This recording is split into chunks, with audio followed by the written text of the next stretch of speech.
I am back to review the sixth episode of American Horror Stories, and it is called Feral. Feral. So, we start off this episode with Jay, the father, Abby, the mom, and Jacob, the 3-year-old.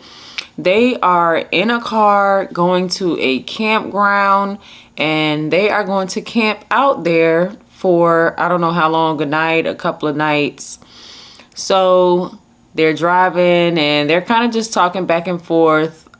They pretty much agreed to leave work behind and enjoy this camping trip as a family. So they make it to the campground and they ride past the other campers. There's like a big, huge group of campers in the front or in the part of the campground that they pass by. So they go off to this isolated part of the campground. They set up shop there. They set up their tent. They set up the little toilet porta potty thing in a separate tent. And they also hang up string lights outside of the tent that they'll be sleeping in. And they just kind of start their family camp night. They pretty much just sit outside, drink wine, talk, look at the stars, while little Jacob just kind of runs around and pretty much stays close by them. But, he's just kind of exploring his little immediate area. So they decide to call it a night. They put little Jacob to sleep, and they also get ready to, have some adult, private, intimate time before they go to sleep. But before they go to sleep, they hear these weird noises like howling or just weird forest noises that are not forest noises. So the next day they wake up, and while the mom is using the bathroom, Jay and little Jacob are preparing to go on a walk. And while they're on this walk, little Jacob, he's 3, he's kind of running and he's kind of hiding behind trees and he's jumping out and he's like, boo. And the dad's like, whoa, that was a good one, like over exaggerating so that little Jacob can have fun.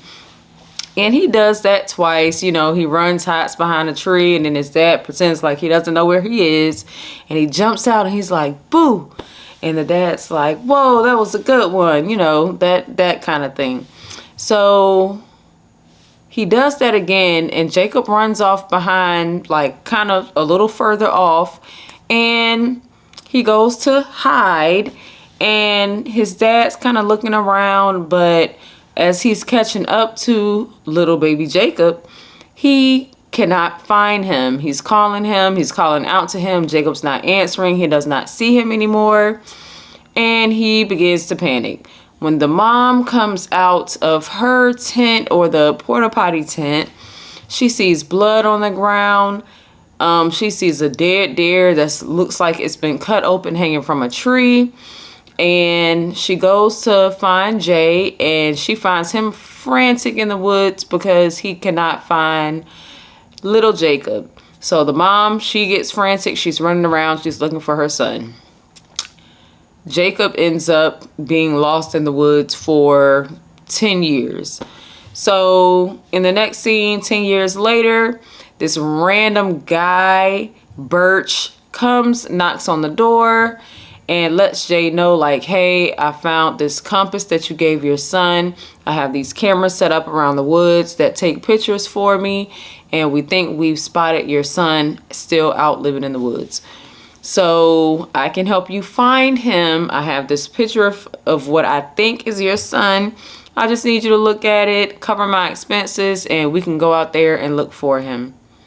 So he basically tells Jay goes to find Addie. And Addie is living somewhere else. I don't know if there is a new development being built and she's kind of furnishing homes. I'm not sure if that's her house or not. But he goes to Addie and he lets her know that This guy, he showed up and he says that he thinks he knows where our son is, and I just need you to look at this picture. She's like, no, I don't want to see the picture. We've been through this with reporters, psychics, whatever. I just don't want to go that route. It just keeps breaking my heart every time. So they decide to follow Birch out into the woods. Now, while they're out walking in the woods, they kind of begin to argue and let us know what's been going on since their son has been missing. They have gotten a divorce. They've dated different people. Addie reveals that she ended up not staying with the guy that she was dating because he wanted to start a family, and she's just like, look, I've had a family before. I don't want to do it again. So as they're walking, Birch is kind of leading them through the woods. And there's this scene where the people in the woods are kind of watching them, and they literally walk right past them. And as soon as they walk past them, their heads just turn, which was so creepy. I noticed it there, but when they both turned their head at the same time, I like that. That was really creepy. So they make it to this ranger station, and the ranger at the station, he has been in other American Horror Stories, and I actually meant to look and see exactly which American Horror Story that he was in, because I'm not so good with faces when it comes to like actors and actresses. So since I didn't get to look him up, I just know he's been in other American Horror Stories. So I actually got kind of excited when I saw the ranger. So the ranger, he's there, and the ranger's like, Birch, what are you doing? You're leading these people into the woods. Don't listen to him. There are things in the woods that you guys do not know about. I do not think that you guys should be going up there. When your son went missing, that night, I felt like I thought I saw him being carried into the woods, but I'm not sure exactly. So my suggestion would be to just turn around, go back where you came from, and don't listen to Birch, because Birch is crazy. He does not need to take you out into the woods. However, they end up not listening to the ranger. They follow Birch out into the woods, and once they're out there, they find this huge group of people that are just look like they've just been massacred. So Birch is like, what is going on? And then he just like reveals this whole plan, like I can't believe, like I don't understand what's happening. I was supposed to bring y'all out here so that they could kill y'all and take your credit card. I don't know why it's so funny, because it's like you panic and then just tell them everything instead of just turning around and going back to the ranger station. But the lady's like, what is going on? Where's my son? I'm out here to find my son. And Birch is like, no, I set you up so that you can get killed. And I was supposed to get $10,000 for bringing you guys out here. And they were going to take your credit cards and just basically rob you and just do whatever they wanted to do. But I was supposed to get $10,000 out of the deal for bringing you guys out here. I do not know where your son is. That was my nephew in the picture. I took it out in my backyard. So yeah, all the while, things are kind of getting heated. The dad's arguing with Birch, and Birch kind of backs up, and one of the guys that are like kind of laying there playing dead, he just jumps up and just rips his neck off. Rips a piece of his neck out or whatever. And they kind of just all crowd around and start eating Birch, while the parents run back to, Jay and Addie run back to the ranger station. Now, while they're in the ranger station, they're like, look, tell us what you know. We know you know something. And the ranger reveals to them that there's this pharaoh nation of people that the government creates these national parks to keep them away from the general public, so that they won't just kill everybody and just eat everybody. And the parents are like, wait, what are you talking about? And he shows them this confidential envelope, top secret, and he's like, look, here's the proof. It's not Bigfoot. They're just like this nation of just people that are just wild and crazy, no rules. The most we can do is just try to keep them contained in this one area. So the ranger ends up going to the back, And again, another creepy scene. One of the feral people are just like crouched up in the corner of the wall in the dark room. And while the ranger's in there trying to call on the radio for help, he just jumps down and just starts eating them. And the other feral people, they come and they break the glass and they jump in there. And they just all come in and they start eating the ranger. They're just killing the ranger. And the parents managed to sneak past all of these feral people, which I feel like kind of maybe that was the plan. So they run out into the woods and they come to this clearing with this person that we don't see who it is at first, but this person is kind of just sitting in the middle in this chair, and it looks like it's made of bones and skull or whatever. He has like this crown, looks like made out of sticks, and he's just kind of just sitting there, just blank expression. But they realize it's their son sitting in the chair, and they are ecstatic, but there's some disconnect, and there's some fear there, because when they initially see him, they don't run up to him. They're just kind of crouching down a distance away from him, in front of him, and they're like, "Oh my gosh, Jacob, it's me. Oh my gosh, we were looking for you." And they're kind of talking to him, and he's just kind of sitting there non-responsive. And when he looks at his dad, he's like, "Boo?" Because it's almost like he recognizes his dad for a split second, but he was 3. So he was so young that he probably he remembers him probably through dreams or whatever, but doesn't really know exactly who he is. So the feral people are circling, making this huge circle around the parents. And they're like, hey, they go up and ask Jacob in this feral language, I guess, that they have developed over the centuries. And the old guy's like, who are these people? And for a split second, they had us thinking that Jacob was going to say, those are my parents. That's my mom and my dad. That's, they're safe, like they're protected or whatever. But the old man walks up and he asks Jacob, the 3-year-old that got lost in the woods, and they ended up taking him off into the mountains and I guess raising him with the other feral nation people. And when he asked Jacob, who are these people? Jacob just says, dinner.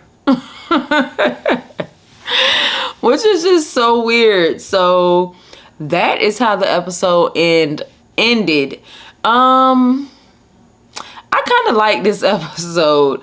I actually think I would put this episode above this probably. Did I like this episode more than Bro House? I think I did, because it wasn't predictable and I did not know what to expect. And with me, that's really big. I don't like to be able to predict what is going to happen in a show or a movie. And when I can't predict, that draws me in more, because the suspense is building, and since I don't know what to expect, I'm really into it. I'm trying to figure out, like, I have all these thoughts running through my head, like, what if this happens? What if this happens? Oh, this could happen. Oh, this could happen. But in this episode, I just did not know what to expect. So I don't know. I actually think that I like this episode the best. Even more so than Bro House, because with Bro House, I felt like they had it coming. I knew the Santa was going to hunt them down and kill them. And with the first 2 episodes, I really did not know how it was going to end. But it was more of, with the rubber woman, it was more of a, I don't know what she's going to decide to do, or I don't know if the ghosts are going to let her out of the house. So I knew it was like, oh, well, it can either go this way or this way. But with this episode, I just did not know what to expect. I did not know what state they were going to find their son in, if he was going to remember them. Like, it was a lot of questions that I had that by the end of the episode, I was like, oh, okay, wow, okay. I didn't expect that. And it's so weird, because I almost feel like in this episode, it was you've been looking for this child for 10 years and you finally found him, but he doesn't remember you. Like, or this is something you wanted so badly to like lay eyes on your son, to find your son, and you found him, but now you're about to die. Like that to me, that was so ironic, because that can apply to so much. It applies to so many different scenarios in life. Like, people really, really wanting something really bad, and then they end up getting it just for something terrible to happen right after that kind of takes away from them getting whatever they got. Or it's just so weird. Like, I felt like I had still more thoughts after this episode went off, because I was just thinking, like, I don't know, it just kind of raised so many different questions. Like, why did they decide to trust Birch? Like, he brought them the picture, but it's like they never even looked at it, because if that was his nephew, then they could have just looked at the picture and saw that it wasn't Jacob. And in the beginning, why did they decide to camp away from the other families instead of being surrounded by other people, which to me seems safer? And then when the ranger explained to them what was going on when Birch first got there with them, I guess in that scenario, I could understand why they were confused, and they were like, you know what, we're just going to just go with Bert, because in that scenario, they're dealing with two people that they don't know. And they're both, the two people that they don't know, which is Birch and the ranger, were kind of going at it and calling each other crazy. So they're like, I don't know who to believe. But at this point, we've taken a chance with everyone else. So let's just take a chance on this guy that says he knows where our son is, instead of heeding the ranger's warnings and just going back, which I feel like they would have ended up being eaten anyway, because the people were following them into the woods. So they did. Like, why didn't they eat them initially when they got into the woods? Like, were they not far enough into the territory? Or did they want to kind of go with Birch's plan? Because they could have just killed all of them right then and there on that first scene where we see them kind of frozen like statues, and then they look to the side. I don't know. But I did like this episode. I would give this episode a thumbs up. I can't say I didn't like it, so I guess I have to say that I did like it. And if you made it this far into the video, like the video, share the video, subscribe to my channel. And I want to hear everyone else's thoughts on this episode. Like, it was just so much going through my head on this episode, but I did enjoy this episode. Let's discuss it in the comments. Let me know what you thought about this episode. Let me know if this was one of your favorites, if you didn't like it, any questions that you may have had about the video, or are we in agreement on what was going on, or, you know, kind of what I was thinking about this episode. Because I don't know, I think this is one of the better episodes. I still like this episode way more than Drive-In and Ball. So, and I ended up rewatching Ball, and I still just so yeah, this episode is actually going to be in my top 3